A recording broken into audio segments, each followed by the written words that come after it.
Hola, yo soy Ariadna de su grupo 468, sección B, y el día de hoy le explicaré lo que entendí acerca de la física moderna y contemporánea. Antes que nada, tenemos que entender que la física moderna es una parte de la física que estudia el comportamiento de las partículas subatómicas y fenómenos que se dan entre la materia y energía a esa escala. En esta, sus velocidades pueden ser tan grandes que tiene valores iguales o muy similares a la velocidad de la luz. En este video le explicaré los 4 ramas principales y las más importantes de la física moderna y contemporánea a lo que yo le entendí.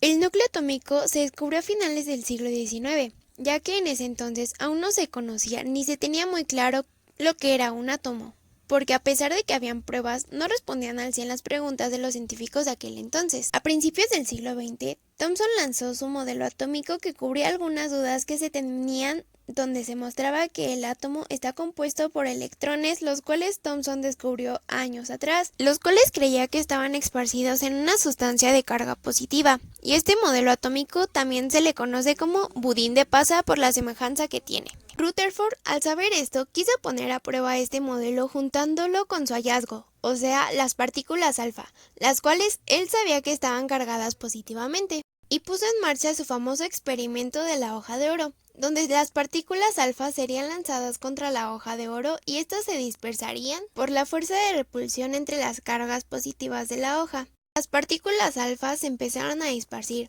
Fue así como Rutherford empezó a cambiar materiales para saber exactamente lo que pasaba.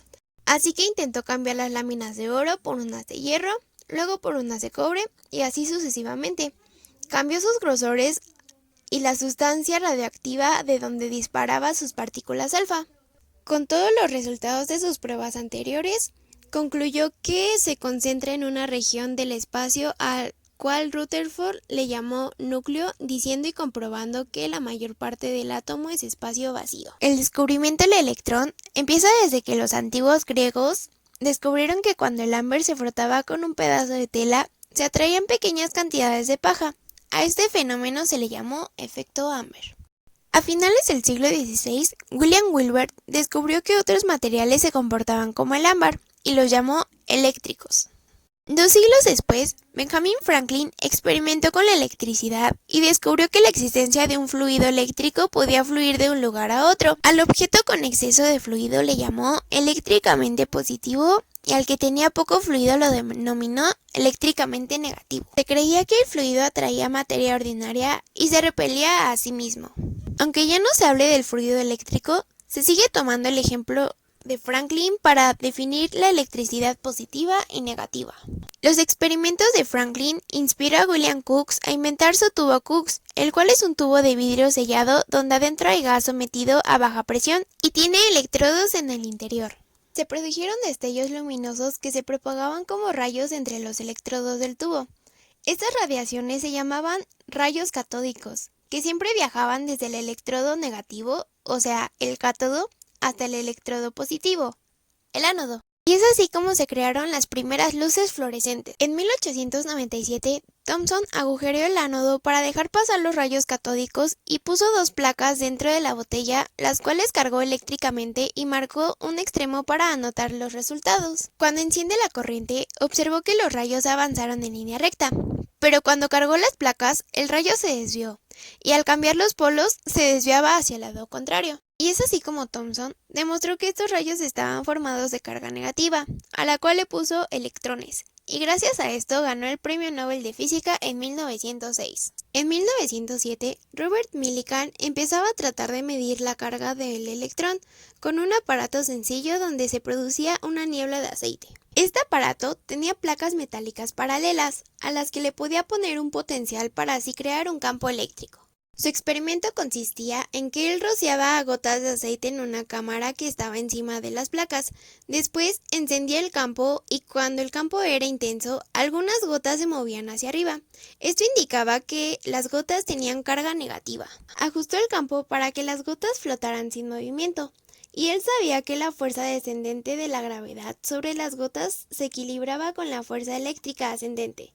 Esto demostró que la carga de cada gota era el múltiplo de un pequeño valor al cual él propuso como unidad fundamental de la carga de cada electrón. El modelo atómico de Bohr inició cuando él quería saber por qué los electrones acelerados irradiaban energía en forma de ondas electromagnéticas, haciendo que un electrón acelerara alrededor de un núcleo que debe irradiar energía en forma continua. Esta irradiación debe hacer que el electrón vaya en espiral hacia el núcleo. En 1913, Bohr realizó su modelo atómico y en este explicaba las propiedades químicas generales de los elementos, y las características de su modelo fueron las siguientes. Los electrones giran alrededor del núcleo en órbitas. Cuando giran, no emiten ni absorben energía. Cuando un electrón absorbe energía, salta de un nivel menor de energía a uno mayor, emitiendo un espectro de absorción. La mecánica cuántica es una rama de la física que estudia el movimiento de las partículas diminutas. Louis de Broglie, o no sé cómo se diga, descubrió la naturaleza corpuscular ondulatoria de los objetos. En 1925, Erwin Schrödinger desarrolló una ecuación fundamental para la mecánica cuántica, la cual sirve para medir la probabilidad de la posición de los electrones dentro del átomo. Y dicha ecuación es la siguiente. Einstein dio a conocer la heurística de la generación y conversión de la luz en 1905, basando su formulación de la fotoelectricidad en una extensión del trabajo de los cuantos de Max Planck, en donde Einstein relacionó el fenómeno de la luz con la electricidad, donde decía que la luz era una fuente de energía más y por eso se podía emitir en pequeños paquetes indivisibles, o sea, en fotones.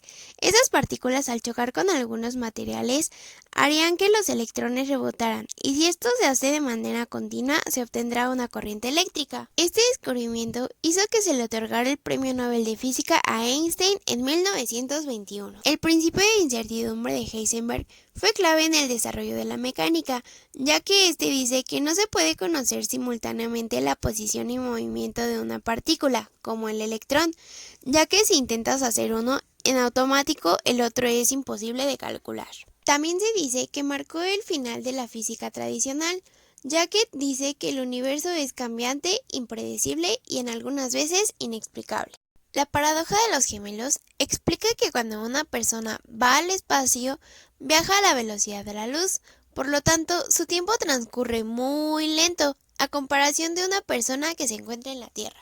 A lo largo de la historia, la física ha pasado por momentos que han sido clave para ser lo que es hoy en día, y han habido tales descubrimientos que tienen gran importancia incluso en estos días, como el fluido eléctrico de Franklin, ocupado para definir lo que son las cargas. También el efecto fotoeléctrico, que está, por ejemplo, en la creación de los sensores de las cámaras digitales, incluso cuando vamos al cine, ya que el audio que escuchamos es producido por señales eléctricas que son provocadas por los cambios de intensidad de la luz, al pasar por la pista sonora que viene en la cinta cinematográfica.